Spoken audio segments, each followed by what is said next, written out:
como os diferentes setores devem cooperar para avanços em prevenção e tratamento adequados na insuficiência cardíaca. Então, eu abro agora para os nossos painelistas a palavra. A doutora Fabiana gostaria de começar? Oi, Patrícia. Você pode repetir a pergunta, por favor? Como os diferentes setores devem cooperar para os avanços na prevenção e tratamentos adequados na insuficiência cardíaca? Como que a gente pode trabalhar dessa forma intersetorial? Essa é uma pergunta para todo o grupo. Por favor, podem complementar a resposta do seu colega. Fique à vontade. Tá. A ideia uma dúvida na pergunta, na verdade, setores de diferentes áreas da medicina ou setores em termos de paciente, sociedade?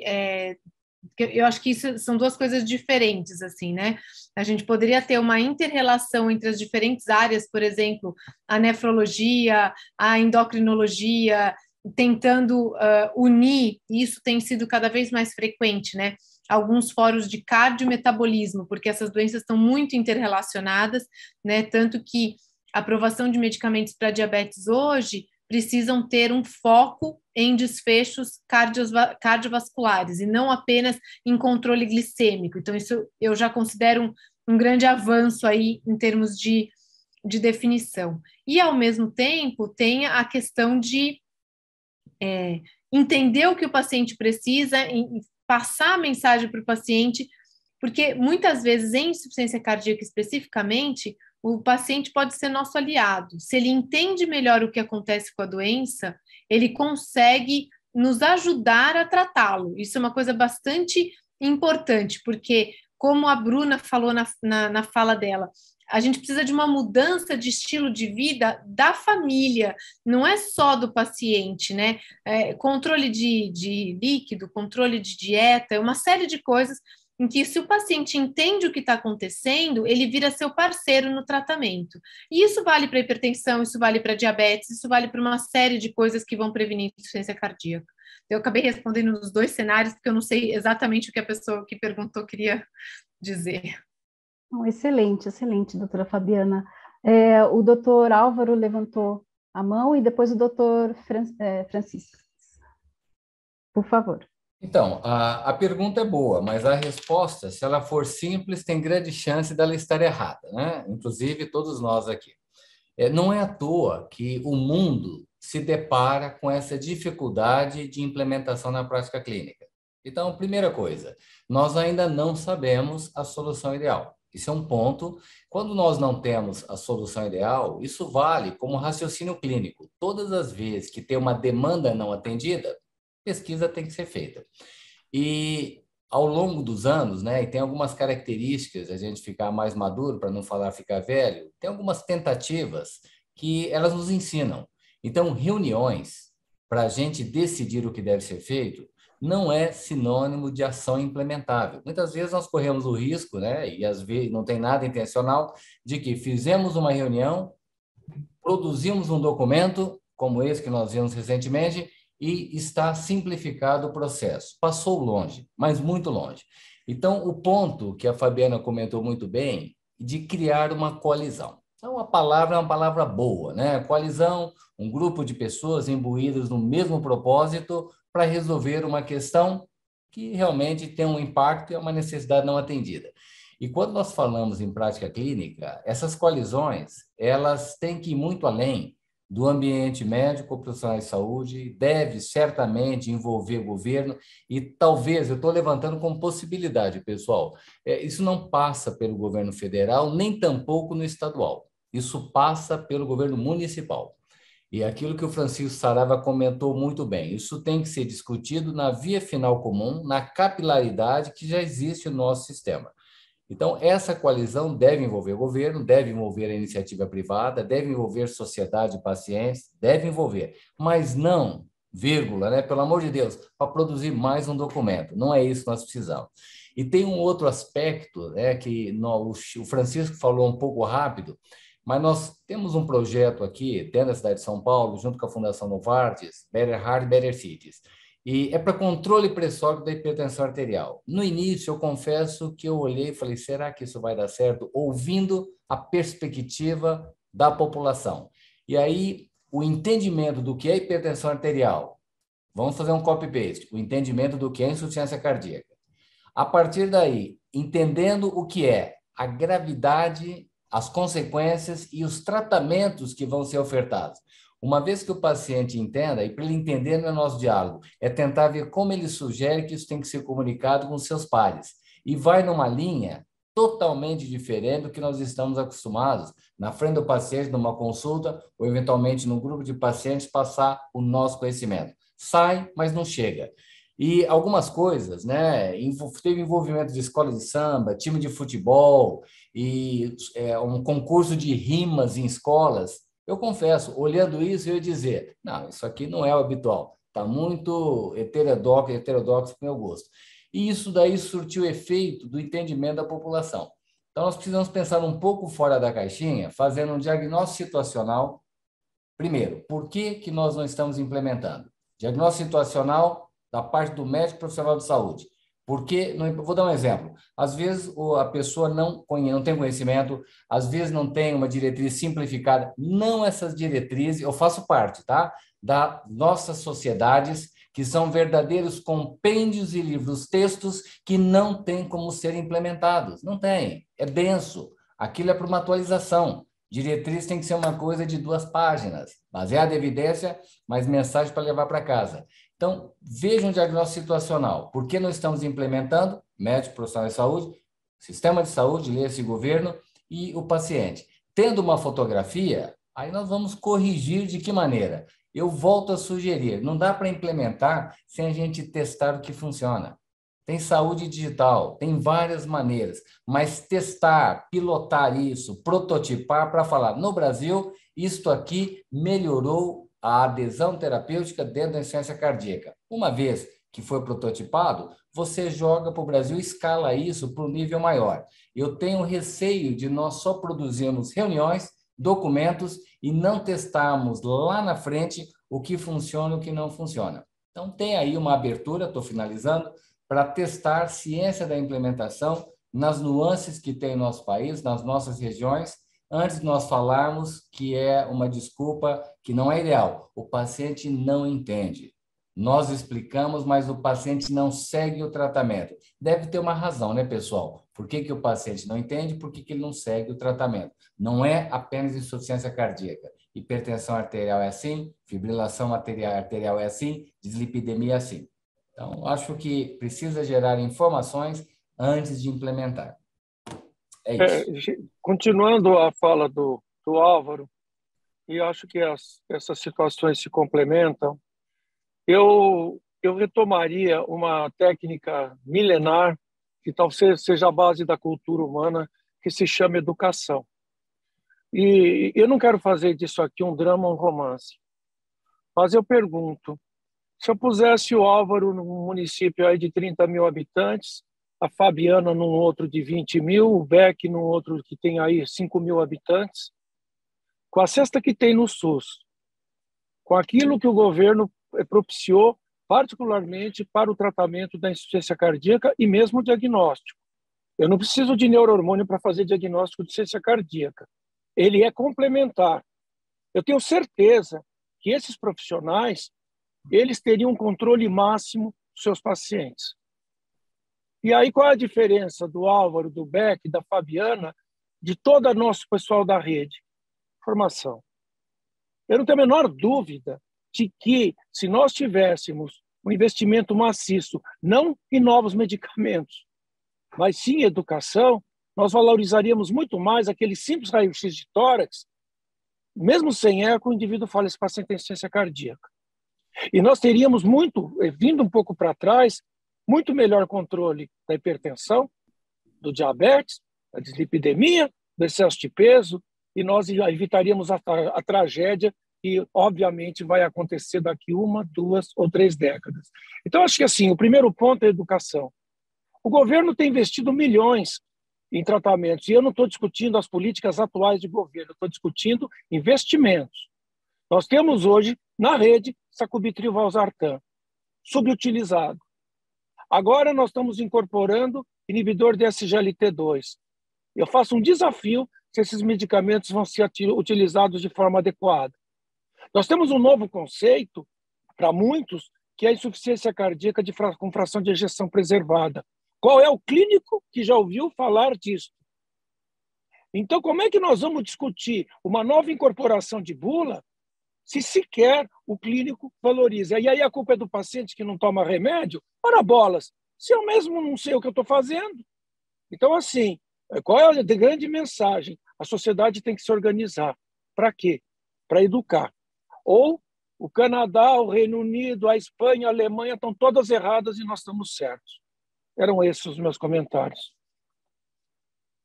Muito obrigada, doutor Francisco. Eu vou passar a palavra para...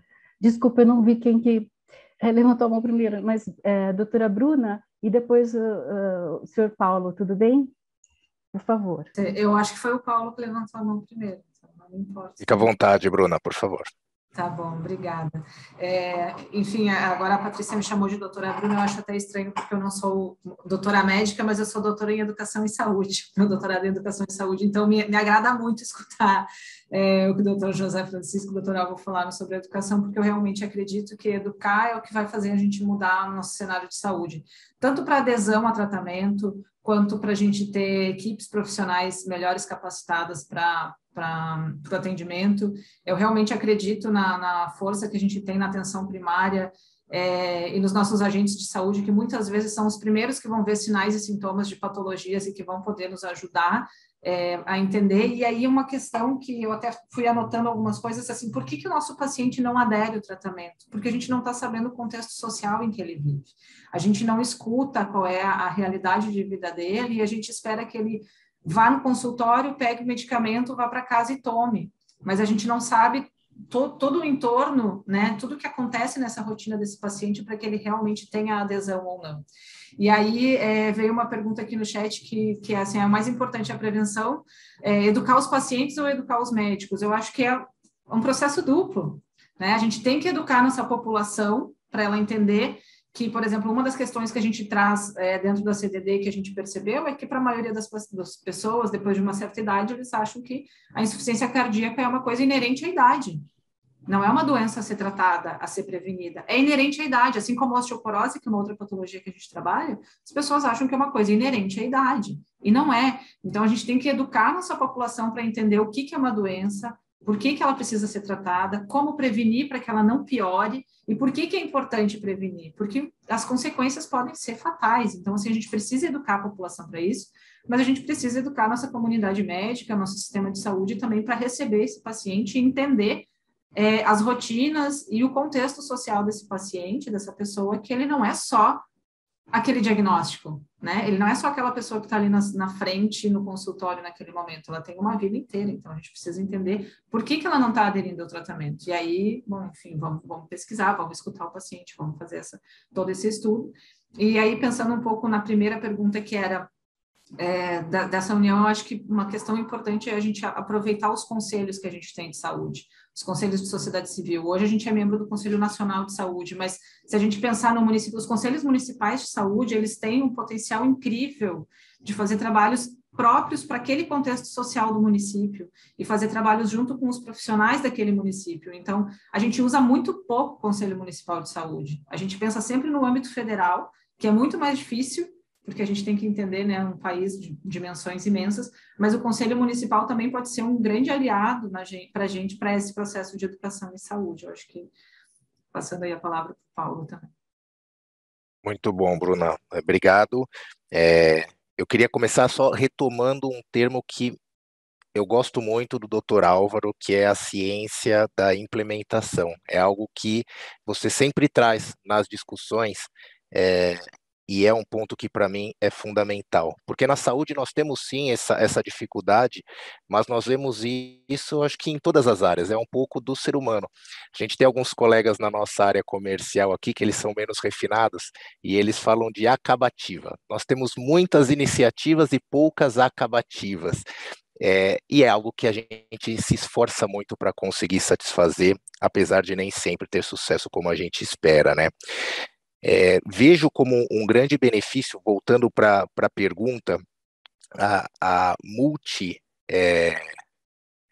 ou talvez a junção de múltiplos esforços, de múltiplos stakeholders, talvez o resultado ecoando com muito mais força. E aí, um exemplo que eu trago aqui foi a coalizão que nós fizemos no ano passado e retrasado, durante a pandemia, 24 entidades, sem fins lucrativos, mais de 25 milhões de pessoas impactadas em uma causa que naquele momento era fundamental para a saúde pública no Brasil e para os pacientes cardiovasculares, né?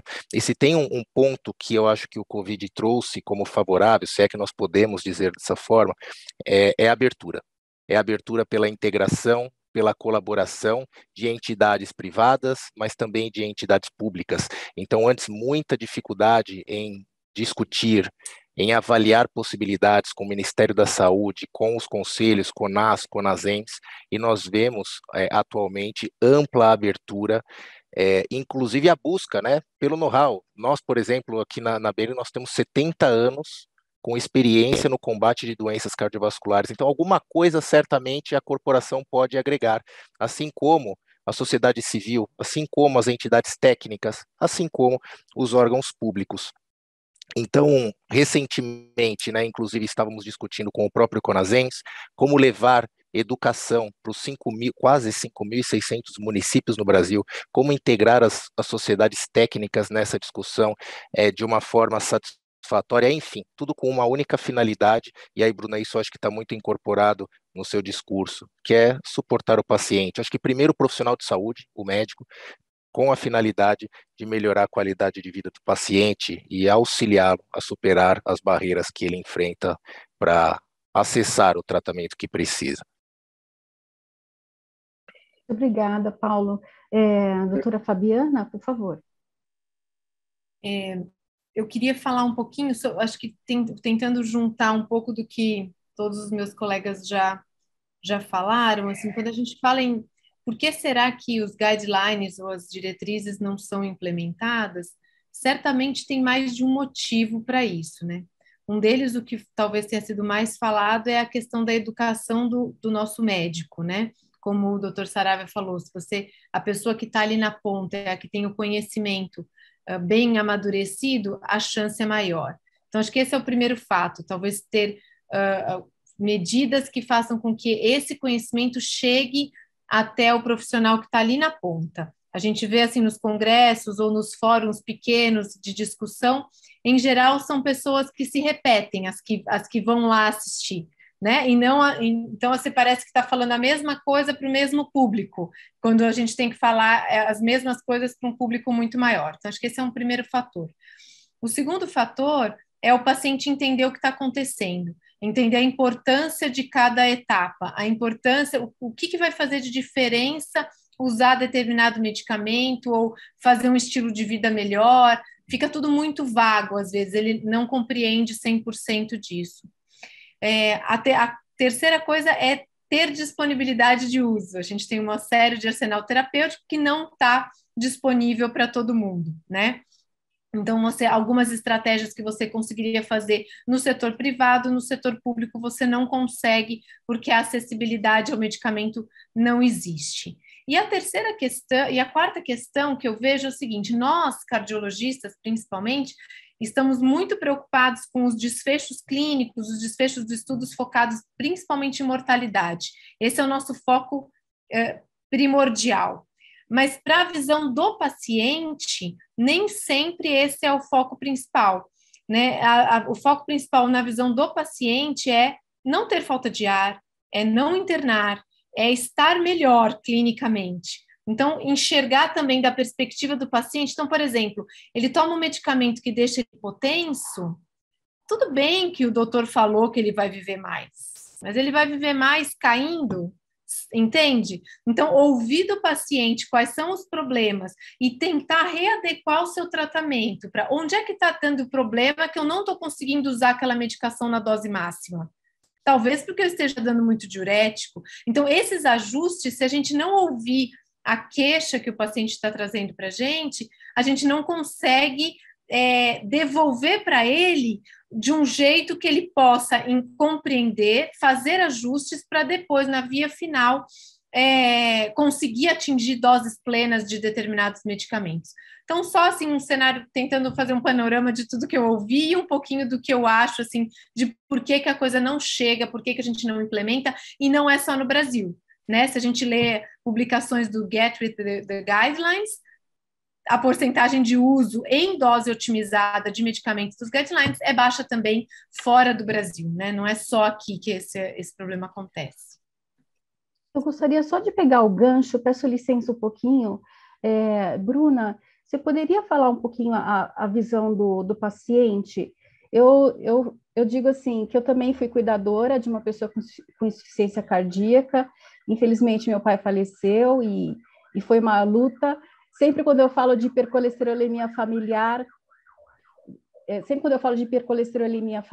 eu falo que eu lembro de todo o histórico da minha família, que é uma família de infartados. Eu lembro do meu avô, que a minha avó dizia assim, que ele tinha um coração grande e ele estava cansado. Ele faleceu com 59 anos, com uma morte súbita, depois de ter ficado internado no Hospital do Heliópolis, ali na zona sul de São Paulo, por uma semana. Ele voltou para casa, aí eu só lembro de ver o meu pai com ele conversando, porque eu era pequenininha, eu tinha uns 7 anos, e eles conversaram muito aquele dia. E no dia seguinte ele foi comprar o medicamento dele na farmácia, e ele teve um mal súbito e bateu a cabeça, e na realidade ele teve um infarto fulminante, né? O coração dele parou. E a gente continua com todas essas questões, principalmente com questão de hipercolesterolemia, colesterol alto, não tem o diagnóstico, o colesterol é deixado um pouquinho de lado e as pessoas não enxergam esse grande problema. É óbvio que a hipertensão é um problema estrutural no coração e com certeza é esse problema terrível e é mundial mesmo, mas a gente não tem esse lado do colesterol quando é meio que deixado de lado, ainda mais quando a gente diminui as diretrizes para um colesterol total de 170, que na década de 80 você estava com 240, tá bom, né? E aí a gente vai diminuindo e tem essa questão de educar as pessoas para cuidarem, né, de algo assim mais geral, de tudo, né, da saúde da pessoa que convive com uma doença cardiovascular.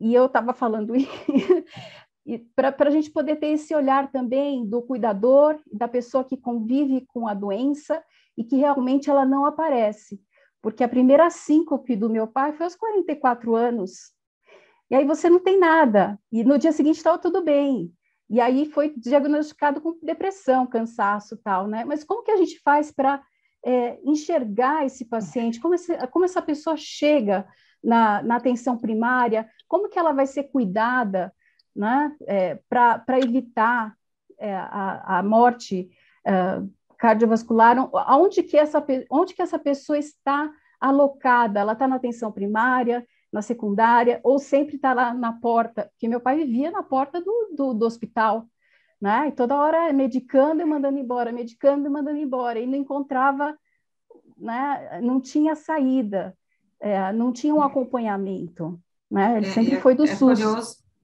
É curioso, Patrícia, porque tu traz uma realidade que a gente escuta muito aqui na CDD, mas assim, você falou, né? Eu venho de uma família de infartados e ainda assim a gente não se cuida, né? Então, assim, eu venho de uma família de infartados. Eu cresci vendo a minha avó sendo cuidada, fazendo várias angioplastias, vários processos, enfim. E agora minha mãe, minha avó viveu até 88 anos, muito bem cuidada, então a gente tem certeza que ela viveu até os 88 anos, porque ela teve um cuidado familiar, porque teve pessoas que pararam de trabalhar para cuidar dela. Então, assim, isso também incide porque as pessoas acham assim, tipo, não, fiz minha cirurgia, estou tomando meu medicamento, agora muda a vida da gente. E aí tem uma questão, talvez, mais até contextual de como que a gente encara doenças, né? A gente não quer encarar doença nenhuma. A gente trabalha aqui com mais de 15 doenças crônicas e nenhum de nós foi educado para ter uma doença. A gente foi educado para ter saúde. A gente é educado desde pequenininho para ter saúde. A gente não é educado para conviver com uma doença. Então, a gente muitas vezes também nega isso. E eu digo isso porque a minha mãe, que cuidou a vida inteira da mãe dela, teve uma dor, ela sentia, a gente mora na praia, e a gente caminha todas as manhãs, ela começou a sentir dor na caminhada, e ela demorou 2 meses para procurar o especialista, sendo de uma família de infartados. Então, também tem essa questão de que a gente nega, muitas vezes, os próprios sintomas, mas, e aí, por isso que é tão importante a gente educar a nossa população sobre sinais e sintomas de doenças cardíacas e de outras patologias também, para que as pessoas busquem, para que elas entendam que quanto antes você buscar, melhor vai ser o prognóstico, melhor vai ser o tratamento, mais fácil vai ser a recuperação depois, e a prevenção, sem dúvida, né? Doenças cardiovasculares a gente sabe que pode prevenir desde criança. Então, assim, por que a gente não faz isso com as nossas crianças nas escolas? Por que a gente não tem todo esse programa?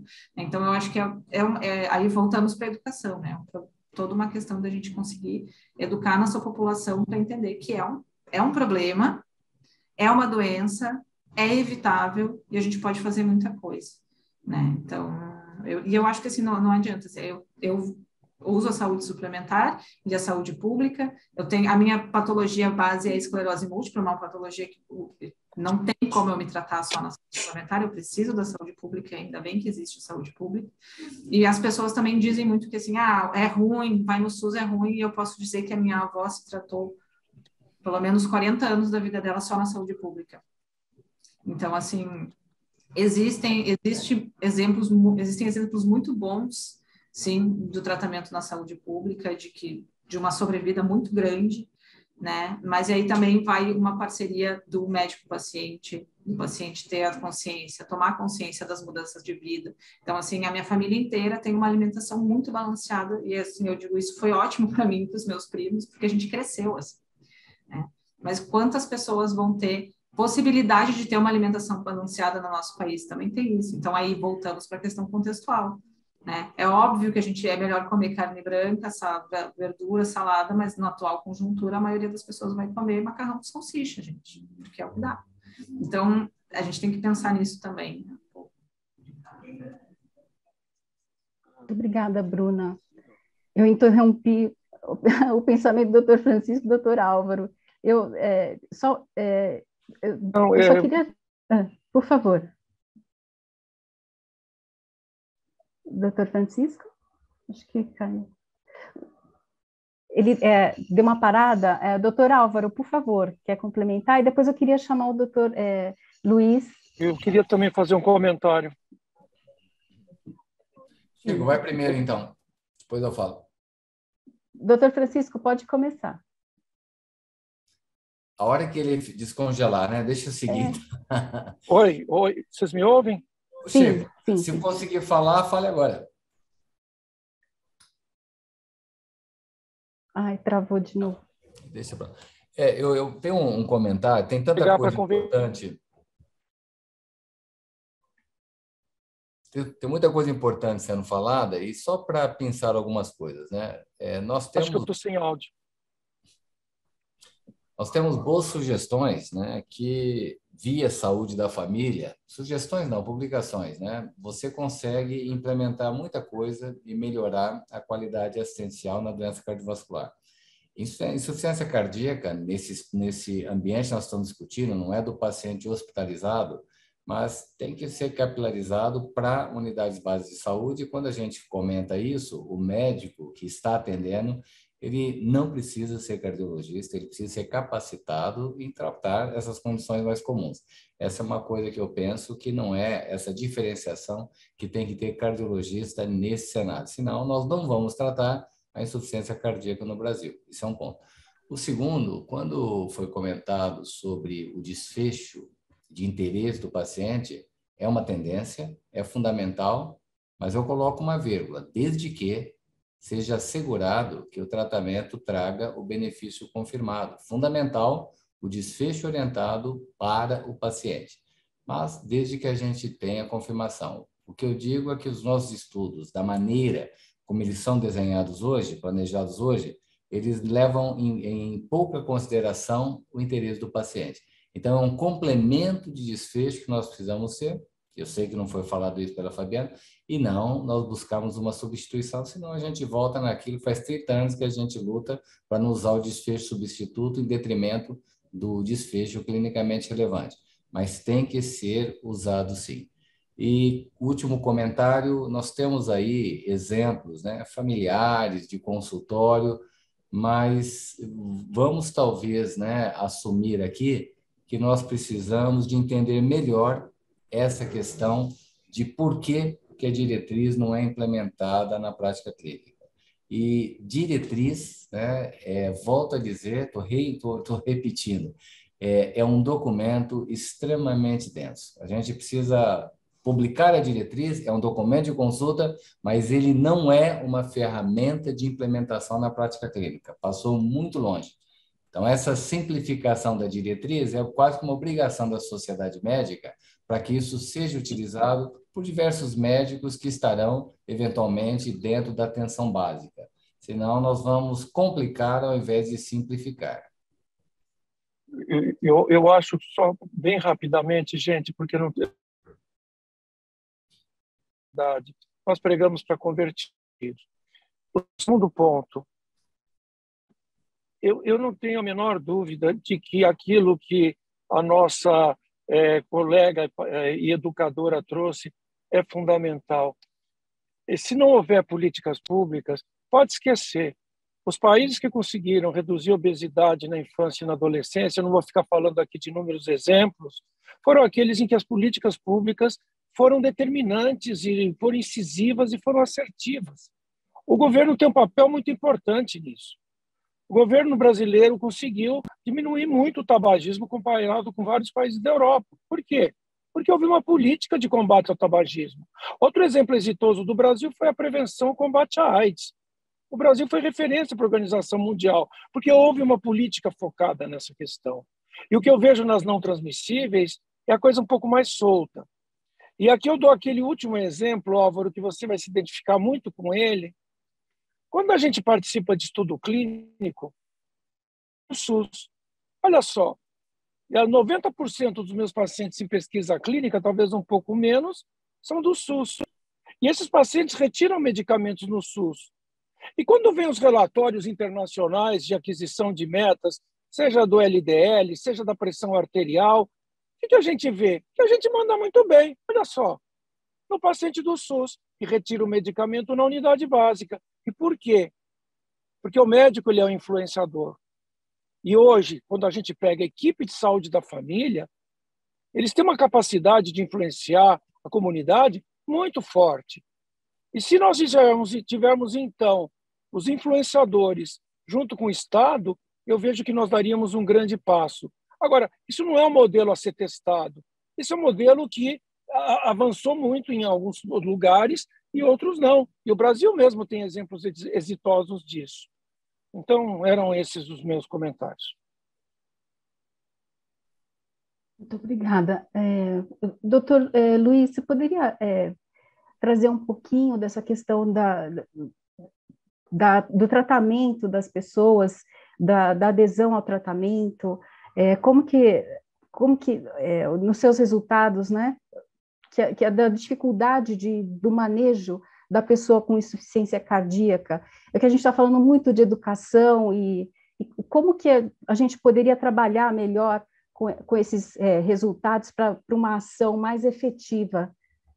Patrícia. Acho que a doutora Fabiana está com a mão levantada. Oi, Fabiana, desculpa. Não, eu já por faço. favor. Eu só quero evitar o misunderstanding aqui, só para deixar bem claro que eu concordo 100% com o doutor Álvaro de que a gente tem que manter dados e baseado em pesquisa clínica, baseado em evidência, de forma nenhuma eu quero, de repente, o jeito que eu falei não deixou isso bem claro, mas eu concordo integralmente com isso. É só que, às vezes, a gente precisa ter estudos também voltados para entender como o paciente se enxerga isso. E isso eu sinto falta. A gente não tem tantos estudos voltados para esse cenário. E se a gente tivesse, a gente conseguiria talvez atingir outras metas. Então, talvez o jeitinho que eu falei ali não ficou bem claro. Então, só para alinhar aqui que o pensamento eu acho que é o mesmo, tá bom? E agora eu deixo o Beck falar tudo sobre como tratar IC. Então, acho que esse aqui não é o público, eu não sei exatamente para quem nós estamos falando aqui, eu estou com um pouco de dificuldade, concordo com tudo que foi exposto, mas não sei se também não estamos pregando para convertidos aqui. Eu lamento que a presença da representante do Ministério da Saúde não tenha acontecido, acho que isso é mais um bom exemplo de iniciativa sem acabativa, como disse o nosso amigo. Então, eu acho que a gente faz uma reunião desse perfil, doutor Saraiva, doutor Álvaro, doutora Fabiana, a gente precisa unir forças de todos os setores e o setor do Ministério da Saúde está ausente. Então, é uma coisa extremamente frustrante, eu não sei exatamente o objetivo dessa reunião, a doutora Fabiana não precisa aprender comigo, nem o doutor Álvaro, nem o doutor Saraiva e nem os demais colegas da mesa. Então, assim, não sei bem onde é que nós vamos chegar. Quanto aos pacientes, é claro que os pacientes têm dificuldade para entender, eles não têm obrigação de entender no primeiro dia, muitos são analfabetos e têm dificuldades de compreensão. Mas os pacientes, todos eles querem ficar melhor, todos eles querem melhorar. E todos eles, se tiverem uma devida assistência, melhoram, com qualquer instrução, inclusive os analfabetos. Então, se nós tivermos médicos e remédios, nós vamos chegar num ponto melhor. Então, a educação do médico da assistência primária é fundamental. Eu participei de uma iniciativa aqui no Rio Grande do Sul de ir presencialmente ao município de Veranópolis, que é no interior do Rio Grande do Sul, que tem ótimos níveis de saúde, tem uma cidade de 30 mil habitantes. Nós falamos para 60 médicos da assistência primária da região, foi extremamente produtivo, esclarecemos muitas dúvidas, mas essa foi uma iniciativa da Prefeitura de Veranópolis e tinha também uma coparticipação privada, mas, sobretudo, uma iniciativa do prefeito, que é médico, por sinal. E isso seria um piloto para expandir para mais cidades do Rio Grande do Sul e, quem sabe, do Brasil. Então, iniciativas desse tipo são louváveis, eu concordo que o município é fundamental, porque é a microgestão que importa mais, mas a gente também precisa do Ministério se a gente quiser fazer uma coisa em nível nacional. E o exemplo é que hoje a nossa representante do Ministério não está aqui. Então, eu acho que não é o momento de culpar o pobre do paciente está carente, ele precisa do enalapril, que não chegou ainda, e ele precisa da glifosina, que não chegou ainda, e ele precisa do sacubitril, que não chegou ainda. Os médicos têm que ser treinados e sim que tem que ter um projeto de educação do médico da assistência primária e da assistência secundária em grande escala, em nível nacional, patrocinado pelo sistema público. É isso que tem que acontecer. Mas a primeira coisa numa reunião dessa é ter a nossa representante do Ministério conosco. Acho que nós estamos um pouco perdendo nosso tempo aqui, sinceramente, porque nós estamos pregando para convertidos. Muito obrigada, doutor Luiz. Realmente, faltou muito. Tem várias perguntas do QualiSUS Cardio, como que vai ser implementado, se alguém já, por exemplo, no INCOR, já conversaram sobre essa implementação, se os hospitais do Rio Grande do Sul, seja de Campinas, se eles foram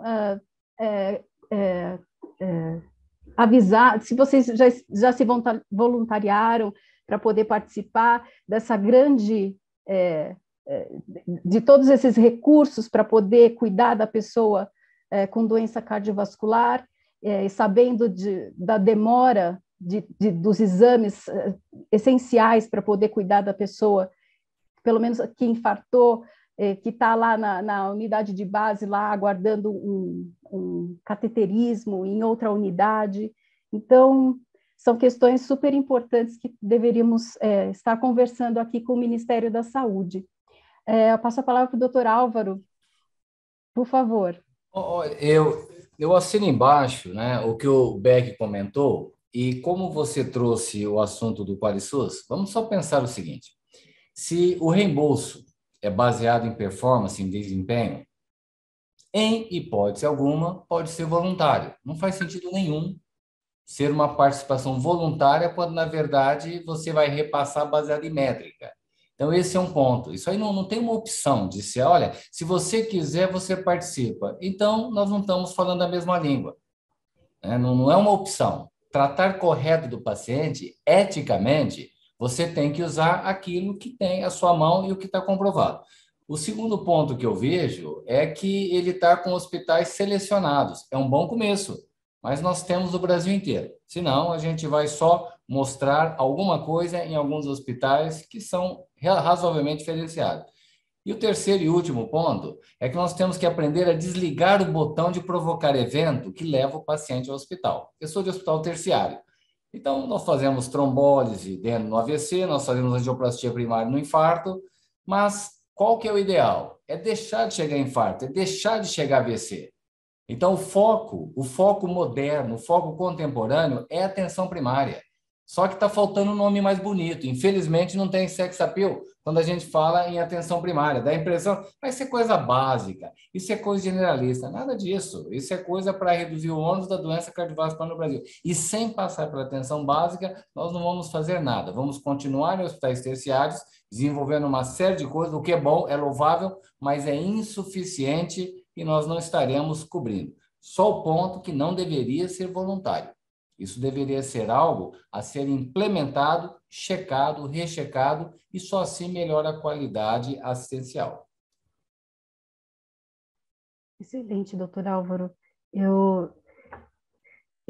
Nós estamos a 6 minutos do término do nosso debate. Eu gostaria de passar para as considerações. Eu agradeço a todos que participaram aqui no chat, felicitando, parabenizando ao nosso debate, aos nossos painelistas. Eu agradeço a todos pela participação e gostaria de ter a palavra de cada um, só para sintetizar uma mensagem final de todos.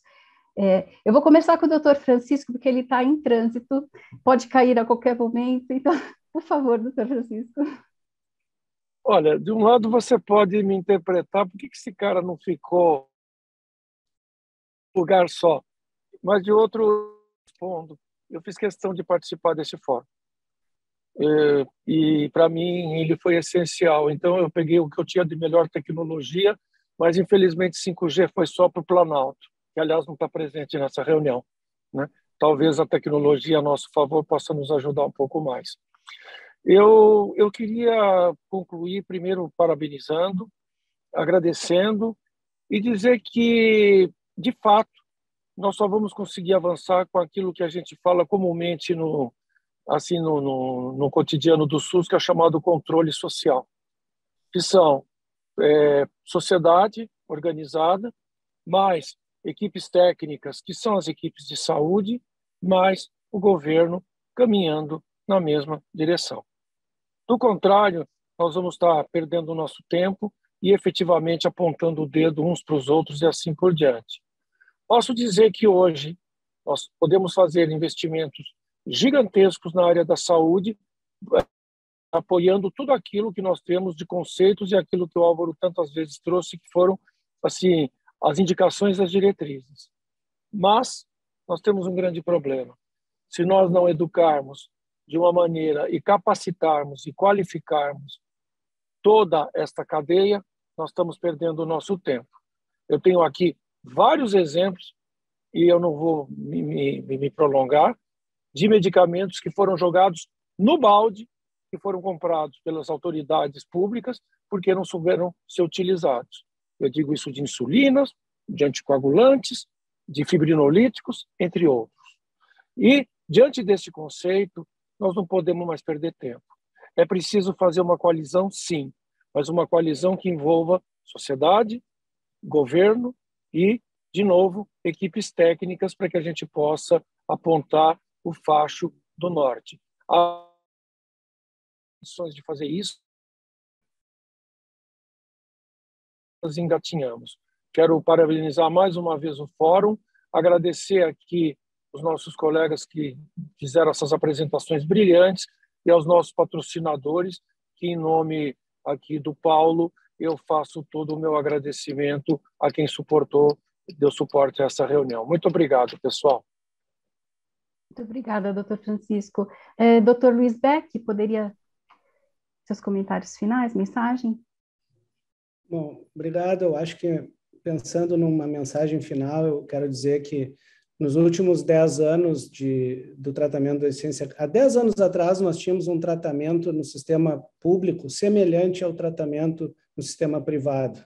Não tinha grandes diferenças do que um médico fazia no seu consultório particular e no seu hospital público. Hoje, há uma grande diferença desse tratamento. Nossos pacientes do sistema público estão sendo tratados de forma bastante diferente daqueles que têm condições de comprar qualquer remédio na farmácia.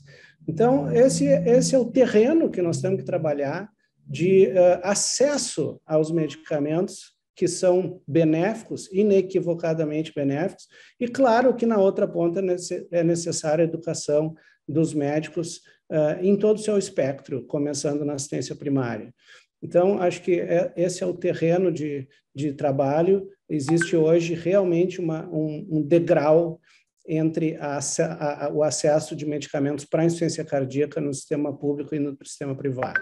Então, acho que isso beira um desconforto, a mim, como médico, um desconforto, e por isso eu declaro o meu desconforto de estar ansioso de participar de uma reunião em presença de algum integrante do Ministério da Saúde e não tê-lo.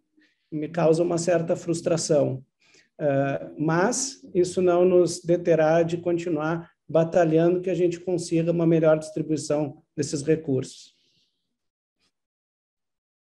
Empatizo com o doutor Luiz e com todos aqui, mas com certeza o Fórum vai promover uma grande reunião e teremos o Ministério da Saúde presente, como em outras ocasiões.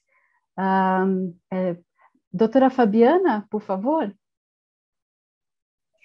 Bom, eu costumo dizer que a gente está num momento muito feliz do tratamento da insuficiência cardíaca para os nossos pacientes, porque nos últimos anos a gente teve aí a descoberta de medicamentos que demonstraram impacto em redução de mortalidade, morte cardiovascular, hospitalização por insuficiência cardíaca, que já fazia algum tempo que a gente não tinha mudança, né?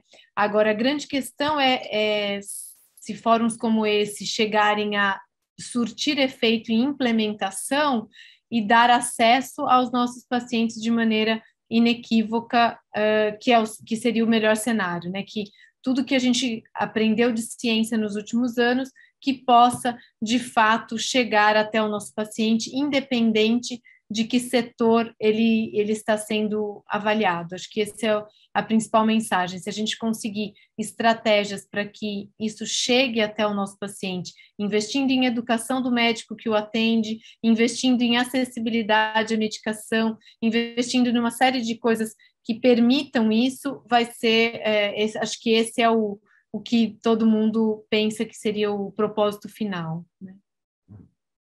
Muito obrigada, Fabiana. Bruna, poderia...